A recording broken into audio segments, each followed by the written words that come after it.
प्यारे भाइयों और बहनों, धार्मिक कथाएं चैनल में आपका हार्दिक स्वागत है। आज मैं आपको अपनी वीडियो में शनिवार की कथा सुनाने जा रही हूँ। शनिवार को शनि की पूजा होती है।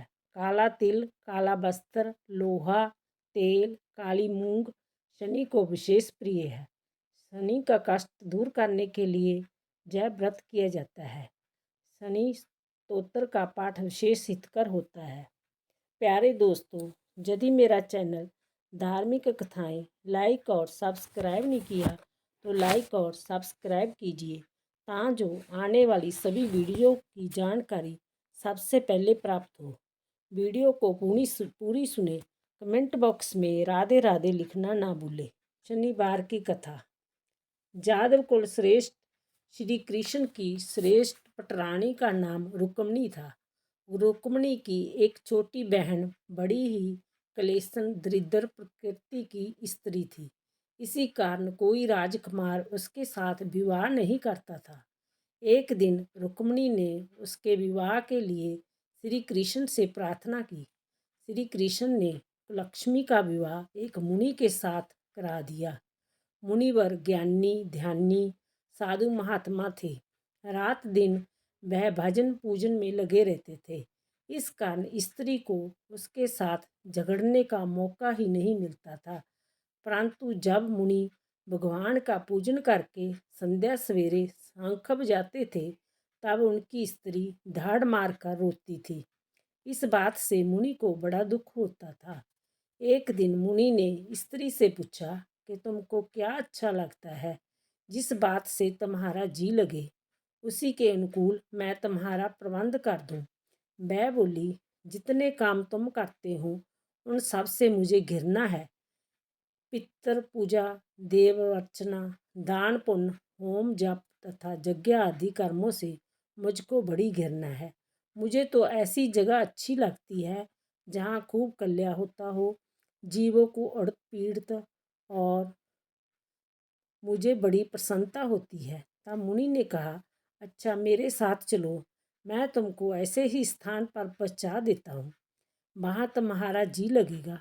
तब स्त्री मुनि के साथ चली। मुनि ने संगन जंगल में एक बड़ा ऊंचा पीपल का पेड़ देखकर स्त्री को उसी पर बैठा दिया और अपने आश्रम को चले गए। आधी रात को लक्ष्मी रोने लगी। उसी समय रुक्मणी श्री कृष्ण को आधी रात को लक्ष्मी रोने लगी। उसी समय रुक्मणी श्री कृष्ण के चरण दबा रही थी। बहन का रोना सुनकर उन्होंने लांबा देते हुए कहा कि आपने अच्छी जगह मेरी बहन की शादी कराई। वह बनवासी मुनि उसे ना जाने कहाँ जंगल में छोड़ आया है। सुनिए, वह इस समय कैसा विलाप कर रही है। तब भगवान ने कहा, तुम्हारी बहन पूरी कंकाली है, वह मुनि के भजन पूजन में बांधा देती होगी, इसी कारण मुनि ने उसे निकाल दिया होगा। संसार में भले के साथी सब होते हैं, बुरे का साथी कोई नहीं होता। तब रुक्मणी ने फिर प्रार्थना की कि अब उसका निर्वाह कैसे हो, इसका कुछ उपाय कीजिए। रुक्मणी की बात सुनकर श्री कृष्ण उसी समय उस स्थान पर गए जहाँ लक्ष्मी पीपल के पेड़ पर बैठी रो रही थी। उन्होंने उनसे पूछा कि इस समय जहाँ बैठी क्यों रो रही हैं। वह बोली, मुनि मुझको बैठाकर चले गए हैं, जहाँ अकेली बैठे बैठे जी घबराता है, इसी कारण रोती हूँ। श्री कृष्ण ने कहा कि तुम मुनि को हैरान परेशान करती होगी, उसके भजन पूजन में बांधा देती होगी, इसी कारण उन्होंने तुमको त्याग दिया है। वह अब मुनि को तो दबा नहीं सकता। अगर तुम इस बात का राजी हो जाए कि अब कभी अपने पति के प्रतिकूल आचरण ना करूँगी तो कुछ उपाय हो सकता है। यह सुनकर वह बोली कि मैं आपकी आज्ञा मानने को तैयार हूँ, पर क्या करूँ, आप अपने स्वभाव से लाचार हूँ। इस पर श्री कृष्ण ने कहा, ऐसी कल्याणकारिणी के लिए एकांतवास से अच्छा और कोई उपाय नहीं हो सकता। इसलिए मेरी आज्ञा है कि अब तुम सदैव इसी वृक्ष पर वास करो। इसमें संपूर्ण देवताओं का वास है। मेरी अर्धांगिनी लक्ष्मी का भी इसी में निवास है।